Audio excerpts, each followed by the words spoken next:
ನಮಸ್ಕಾರ. ಸೊ ₹1 ಖರ್ಚಿಲ್ಲದೆ ಮನೆಯಲ್ಲೇ ಫೇಸ್ ಸ್ಕ್ರಬ್ ಯಾವ ರೀತಿ ಮಾಡ್ಕೊಳೋದನ್ನು ಶೇರ್ ಮಾಡ್ತೀನಿ. ಸೊ ನಾವೆಲ್ಲ ಫಂಕ್ಷನ್ಗಳಿಗೆ ಹೋಗಬೇಕು ಅಂತಂದಾಗ, ಪಾರ್ಲರ್ಗೆ ಹೋಗೋಕ್ಕಾಗಲ್ಲ ಅಂದಾಗ ಈ ರೀತಿ 5 ಮಿನಿಟ್ಸ್ ಸ್ಕ್ರಬ್ ಮಾಡಿಕೊಂಡ್ರೆ ಸಾಕು. ಟೊಮೆಟೊ ತೊಗೊಂಡಿದ್ದೀನಿ. ಸೊ ಅರ್ಧ ಟೊಮೊಟೊಗೆ ಶುಗರು ಮತ್ತು ಕಾಫಿ ಪುಡಿ ಹಾಕ್ಕೊತಾ ಇದ್ದೀನಿ. ಕಾಫಿ ಪುಡಿ ಯಾವುದನ ಆಗಿರ್ಬೋದು. ಸೊ ಈ ಎರಡೂ ತೊಗೊಂಡು 5 ಮಿನಿಟ್ಸು ಸ್ಕ್ರಬ್ಬಿಂಗ್ ಮಾಡ್ಕೊಳೋದ್ರಿಂದ ಶುಗರಲ್ಲೂ ಮತ್ತು ಕಾಫಿ ಪುಡಿಯಲ್ಲಿ ಡೆಡ್ ಸ್ಕಿನ್ ಎಲ್ಲ ರಿಮೂವ್ ಆಗುತ್ತೆ ಮತ್ತು ನ್ಯಾಚುರಲ್ ಗ್ಲೋ ಕೊಡುತ್ತೆ ನಮ್ಮ ಸ್ಕಿನ್ ಅಂತ ಹೇಳ್ಬೋದು. ಮತ್ತು ಬ್ರೈಟನಿಂಗ್ ಕೊಡುತ್ತೆ.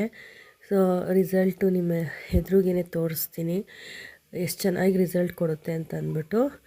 ಸೊ ನಾವೆಲ್ಲೂ ಪಾರ್ಲರ್ಗೆಲ್ಲ ಹೋಗೋಕ್ಕಾಗಲ್ಲ ಅಂದರೆ ಈ ರೀತಿ ಮನೇಲೇ ಮಾಡ್ಕೊಬೋದು.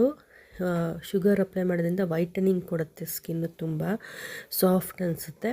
ಸೊ ಈ ರೀತಿ ಇತ್ತು ಇವತ್ತಿನ ವಿಡಿಯೋ. ಇಷ್ಟ ಆಗಿದೆ